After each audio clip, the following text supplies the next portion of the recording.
changed. No. You kill your enemies, and then you make peace with what is left. It's no longer about nations, ideologies, or ethnicity. Fuck you, Frenchman. It's an endless series of proxy battles fought by mercenaries and machines. War and its consumption of life has become a well-oiled machine.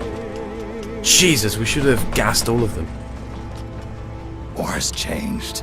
If we've learned one thing from the Greeks, it's this, that all great tragedies involve a woman, and our story's Helen of Troy would be Rage After Storm. Now, for those of you unfamiliar with who Rage After Storm is, she is not Styx's biological sister, Spoonclank. Instead, she's a YouTuber that accumulated nearly 100,000 subscribers over the course of 6 months. Her popularity was explosive. She was networking with everyone, appearing on multiple streams. People were recommending her to their audiences nearly daily. She seemed to be a golden child, someone who captured a certain demographic and held its attention. That is until she decided to talk about a subject which is apparently forbidden, or as Trout and Tears would say, verboten. So, after many of you have speculated about my stance on race, especially my recent one, I've decided to make a video about it. Because heck, I love talking about things that will probably get me kicked off YouTube and every other social media website. Now this video, and the reaction to it, would be the impetus, the genesis, for an autism festival, which would take place over the course of 4 fucking months, dragging its ass across nearly every aspect of social media, from YouTube to Twitter, from Facebook to 4chan. And it would include an entire cast of characters from multiple groups on the internet. But the driving force behind it, the protagonist of this tragedy, would be one individual by the name of Trout and T.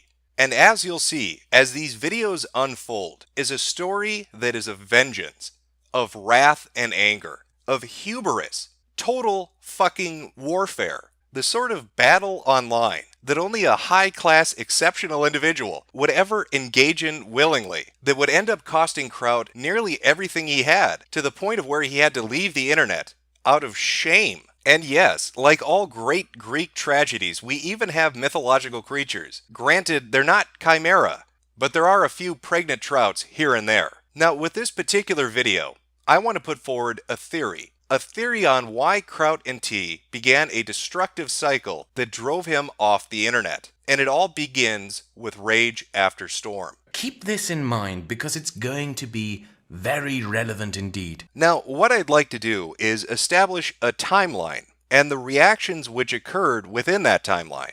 Rage's video, Race is Real, went up on June 24th. 4 days later, on Adam Worski's podcast number 55 on June 28th, Trout and T, among others, discussed their reaction to the video. Welcome back to another Worski Live. I'm here with Chris Worski, what's up? and we have a full house today. We got Trout and T, some black guy, Kasara, and Jeff Holiday. What's going on, everyone? Now, there are many golden moments that take place within this particular chat. Many of the guests take umbrage with what they see as dog whistling, that Rage is signaling to real racists, to the neo-Nazis out there with this video that she is one of them.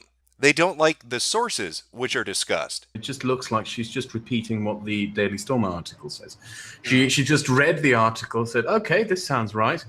Apparently didn't put any effort into questioning any of it, and then said, okay, this is how it is. Fair enough. Maybe the Daily Stormer wasn't the way to go. Maybe she should have looked for information from other sources, like, say, a documentary. 按说是你们受欧洲国家管理这么长时间，应该是学到了很多先进的管理经验。哪有多时间？没多时间了。我们炒那个要那个国经济啊，很炒。现在是50年了，这几50年那个。就是50年以前，你不是受他们西方这个管理？是啊，那个先进的影响，那个代代往传下来，越传越文明越发达了，怎么越来越倒退，越落后了？你看这么先进的铁路，我1930几年就有电气化铁路，这是中国啥时候才有电气化铁路的？你看矿区那个铁路，电气化那个双轨铁路，因为架得多好。你看现在顶上那个什么，哎呀，千疮百孔啊，破烂不堪了。把原来留下的东西根本都没有更加的爱护保护去利用它，反而都遭到了毁灭性的重创，都成这样子了。Oh, that's that's a bit harsh. Race realism is actually really fucking pervasive. Stefan Molyneux fucking talks about this shit all the time, and he talks out of his fucking ass. I made 2 videos about race realism. These people fucking followed me for 6 months, making sock accounts just so they can get around me muting them, being like, "Why aren't you debating this?" There's no fucking debate. You To be honest, retards. Those goddamn neo-Nazis and their fucking frog alt accounts. Thank God you didn't do anything to fucking encourage that. Thank God you didn't take their symbol and co-opt it into some E-bombs world tier shit, huh, Jeff? The whole point of Kekistan is taking back Pepe from you douche nozzles trying to, like, meme your way into some sort of interesting political position. Nobody cares. Nobody cares about you. Nobody ever fucking cared about you. You're cringy as fuck. The whole meme is just to take the piss out of you. Maybe you shouldn't be shooting shots across the bow if you don't want fire fucking returned. But nonetheless, on the stream, multiple things are brought up. They don't like her sources, they think it's dog whistling, they don't like her approach to the subject, and there's some definite hostility towards the alt-right, towards race realists, towards white nationalists, or anybody that really sees the issue differently than they perhaps see it. But the shit show proper didn't happen until the very next day, on June 29th, when Trout and T tweeted this out, at Kipper Central. You might want to look into the views of one of your contributors, Rage After Storm. And almost immediately, the reaction is, seriously? Now, Rage had written for Kipper Central, which is a UKIP account. And here Trout is, one day after discussing and mocking her video, writing to them to say that you need to look into your contributor, Rage After Storm. The reaction was not friendly, if you can put it that way. But there's another more interesting reaction that followed fairly quickly afterwards. This was at 9:31 a.m. on June 29th. At 12:05 p.m. on June 29th, a few hours later from when Trout had messaged them, Kipper Central responds, "We can confirm we are looking into one of our writer's recent videos. No further comment will be made until we have reviewed the video." Now, the thing about Kipper Central is, it's a relatively small account. Currently, it has 744 followers, and that's not a number that's drastically changed overnight. They didn't just lose 500,000. It's always been a small channel. So you can probably imagine their shock when they get this response to their announcement about a writer on their website. Great, it's Rage After Storm, and she appears to be a racist pig. Fill us in on what steps you take. Thank you. That's from Soledad O'Brien. Soledad O'Brien knows who Rage After Storm is. Soledad O'Brien is contacting a fucking Twitter account with 700 followers. And very shortly after that, on June 30th, the next day, Kipper Central releases this statement regarding Rage. "We have decided to suspend one of our writers, Rage After Storm, following a series of tweets and the content of one of her YouTube videos. When Rage first started writing for us, she was very down to earth and agreed with many of our other writers on many things. However, very recently, she has changed her views and has become sympathetic to ideologies we cannot endorse or facilitate, unless she reforms her thinking. We will have no option but to remove Rage from Kipper Central entirely. We hope she takes this opportunity to change her ways and rethink whether this is the best direction for her. To be clear, we will not tolerate Rage's current views and standpoints, and people with these views are not welcome in Kipper Central." So within 1 week of her video, she has been disavowed from the UKIP organization which she was associated with. The reaction, the lashback that happened online following this was a bit extreme, but it really ramped up on July 24th when Rage After Storm deleted her YouTube account and her Twitter account, because it was around this time that people went back and saw what Trout had written to Kipper Central and confronted him with it, stating that he had played a hand in basically driving Rage After Storm off of the internet. Trout did not have the best of reactions to that apparent viewpoint. He saw it as an attack on him from the alt-right, from race realists, from white nationalists, from the very people he was mocking in the stream when he made fun of her video. One day after she had shut down her accounts, Trout released this on his Twitter. "I find it fucking hilarious that some of you compared the tweet I made to the letter writing campaign Thunderfoot had to endure. And the best about all of this? Wait for it. Wait for it. I actually contacted her employer, who told me in person that I am absolutely in no way responsible for her being fired, and making it absolutely clear that it was their decision, that many of their writers watch her videos as well, and that many more contacted them by means other than tweets. You, who manufactured outrage over this, are a bunch of pathetic, whimpering little shits. Do you really have so little to add to the conversation that you have to pretend that someone has no personal responsibility for her actions and pin it to someone who critiqued her views? Are your arguments so pathetically weak that you have to devolve into drama shit-flinging? You are a joke. A massive fucking joke. And yes, I'm looking at you there, Edgy Sphinx, Cedarwood, and Blondie. Especially Cedarwood and Edgy. You too? You, after complaining over moral grandstanding? Complaining that people opposed to you do too much drama and no substantive debate over issues? And what do you do about these complaints? You go looking for shit to fling like the little shit-flinging mental midget monkeys that you actually are. Pathetic. Tweets with screen caps to follow. Oh, but Trout wasn't done there. Oh boy, it's almost like actions have fucking consequences. Actions have consequences, huh, Trout? Actions have consequences. Really makes you, oh shit, my codec's going off. Who's that? Oh, it's Sour Snake. What's that, Snake? Actions have consequences. Okay, thanks, buddy. Thanks for checking in. The very next day, after all those Twitter spats, Trout releases this video, Artificial Outrage. You can tell from the like-dislike ratio that things did not go smoothly.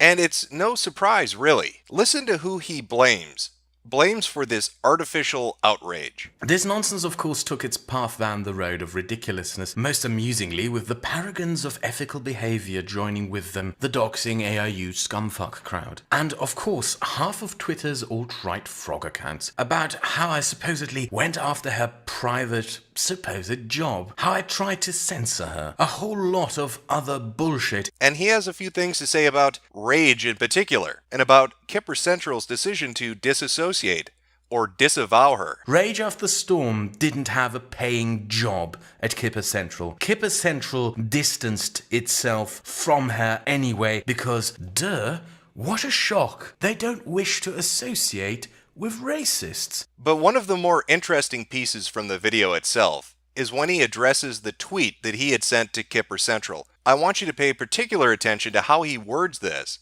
and to the tweets that he shows while he's talking. I tweeted at that UKIP blog's Twitter handle to maybe take a closer look into the views of their contributor Rage After Storm. And what happened after that? Well, 20 minutes after I made that tweet, I started thinking that it was childish and stupid and proceeded to delete that tweet and make two statements on Twitter that I had gone too far with this, and that it was childish, and that I had consequently deleted that tweet. It was childish and stupid, and he deleted it out of shame. And the tweet he's highlighting says, you were attempting to deplatform someone because you disagreed with them. And his response was, acknowledging it. I know that's what I was attempting to do.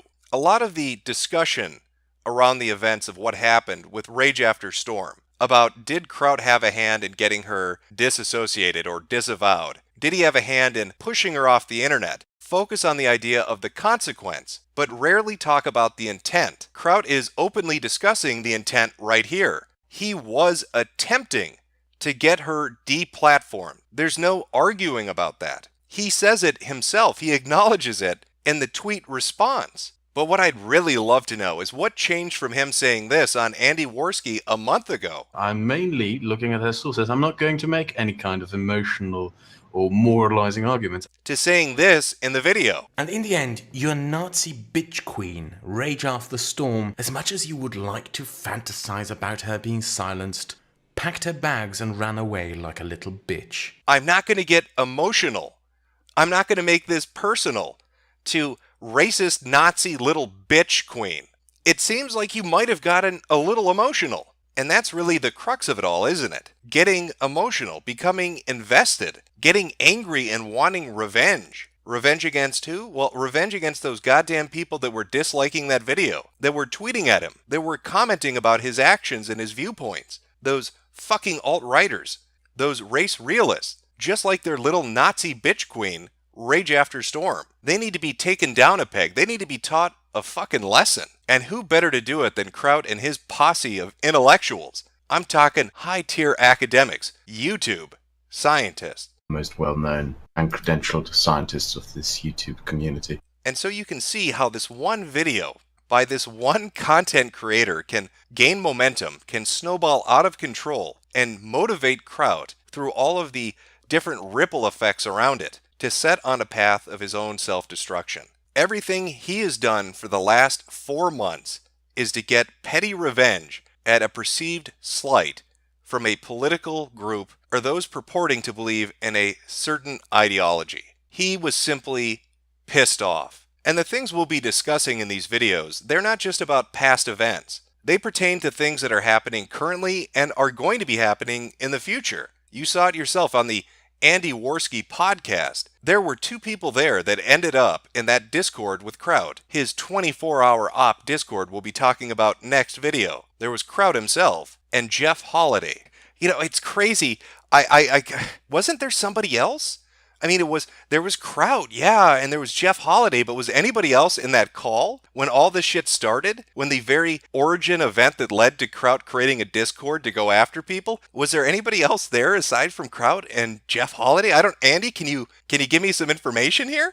So we just finished Worski Live number 55. Trout was there, Chris, Jeff, Kasara, some black guy, Dave Cullen, and Based Mama swung by at the end. Based Mama, of course. Based Mama from the Discord with Trout and Jeff Holiday and all the other people running 24-hour ops. Based Mama, who's running an event called Kilroy. Kilroy, an event that basically disinvited people that have right-wing beliefs. You know, all those identitarians, those icky alt-righters, those people that don't align politically with what she likes. Like, here's my idea. Okay, if you want to be like race separatists, how about all you guys who don't want to do that, you just stay in your own areas and somehow the rest of us alone. How weird and coincidental that she would be there at the birthing of Trout's vendetta, and then also in the Discord, and then also making decisions about Kilroy, which somehow shit on people that are right-wing. That really makes me think. That'll be fun to dig into. Put on my tinfoil hat, let's go fucking crazy with this shit. Because I'll tell you, I'm here for the fucking laughs. And what's coming up next is some of the cringiest fucking shit from so many people. It's mind-blowing. This originally was going to be one video, but these autistic fucks can't cool it off for like 5 minutes and let me complete it. It's just fucking day after day of golden quotes. I can't even go over a list of the shit that's coming up. We've got YouTube scientists, we've got people getting cucked. It's some crazy shit. So allow me to introduce you to the concept of a new type of Advent calendar. We're not celebrating baby Jesus. We're celebrating Spurgs. We're going to call this an autism calendar. Every day's a new surprise. So prepare yourself for part 2, my fellow academics. I'm Pickle Rick!